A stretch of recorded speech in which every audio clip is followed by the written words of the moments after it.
রমজান উপলক্ষে সর্বস্তরে সংযমের বার্তা প্রধান উপদেষ্টার। পবিত্র রমজান উপলক্ষে জীবনের সর্বস্তরে সংযমের বার্তা দিয়েছেন প্রধান উপদেষ্টা ডক্টর মুহাম্মদ ইউনূস। প্রধান উপদেষ্টা পবিত্র রমজান উপলক্ষে শনিবার ১ মার্চ সন্ধ্যায় দেওয়া এক বাণীতে এ বার্তা দেন।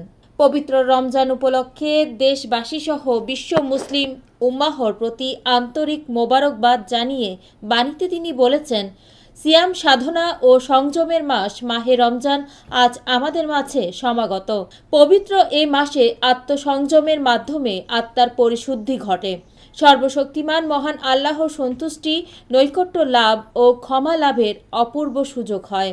সিয়াম ধনী গরিব সবার মাঝে পারস্পরিক সহমর্মিতা, সম্প্রীতি ও ভ্রাতৃত্ববোধ প্রতিষ্ঠায় অনন্য ভূমিকা পালন করে। আসুন পবিত্র মাহে রমজানের শিক্ষায় উদ্বুদ্ধ হয়ে যাবতীয় ভোগবিলাস, হিংসা, বিদ্বেষ, উচ্ছৃঙ্খলতা ও সংঘাত পরিহার করি এবং জীবনের সর্বস্তরে পরিমিতিবোধ, ধৈর্য ও সংযম প্রদর্শনের মাধ্যমে রমজানের পবিত্রতা রক্ষা করি। সিয়াম পালনের পাশাপাশি বেশি বেশি কুরআন তেলাওয়াত করি এবং ইবাদত বন্দিগিতে মশগুল থাকি।